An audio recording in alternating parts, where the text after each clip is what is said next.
జిల్లాల నుంచి వచ్చినారు, గ్రామాల నుంచి వచ్చినారు. మనం కొత్త పార్టీ పెట్టే వారి దగ్గర కూడా ఇంత జనాభా లేరు.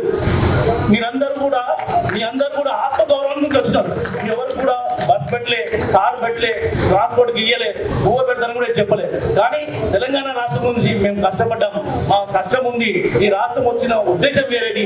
పరిపాలనలో పూర్తిగా విస్మరించినారు, రాష్ట్రాన్ని బస్సు పట్టిస్తున్నారు. మరొకసారి మనందరం ముందుకు పోదాం.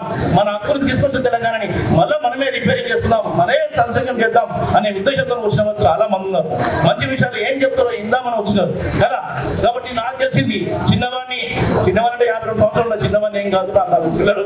కానీ మీ వయసులో ఇక్కడ చూస్తున్నా 67 అప్పటి నుంచి ఉద్యమం చేసిన వాళ్ళు పెద్ద పెద్దవాళ్ళు ఉన్నారు. ఈ స్టేజ్ లో కూర్చోవాలంటే కూడా మాకు సిగ్గు అనిపించింది. అరే అంత పెద్దవాళ్ళు ఉన్నారు, వాళ్ళు గౌరవించుకోవాలని. కానీ మాట్లాడేవాడు కొద్దిగా ఉండాలి, చెప్పేవాడు కొద్దిగా ఉండాలి అనే ఉద్దేశంతో ఇక్కడ కూర్చున్నాం. కాబట్టి ఈ రోజు మీ అందరూ కూడా 2 విషయాలు పెడుతున్నా.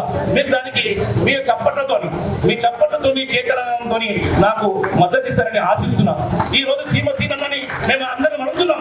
సీనన్నను ఉద్యమకారుల వేదిక పెట్టాం.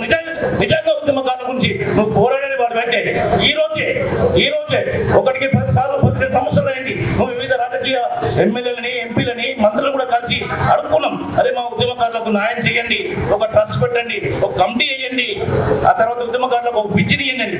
ఏ రోజు కూడా ఏ ఉద్యమకారుల నుంచి పట్టించుకోలేదు. ఎందుకంటే వాళ్ళు వాస్తవానికి మా అడ్వకేట్ సార్ చెప్పినట్టు వాళ్ళు ఉద్యమకారులు కాదు, పెట్టుబడిదారు.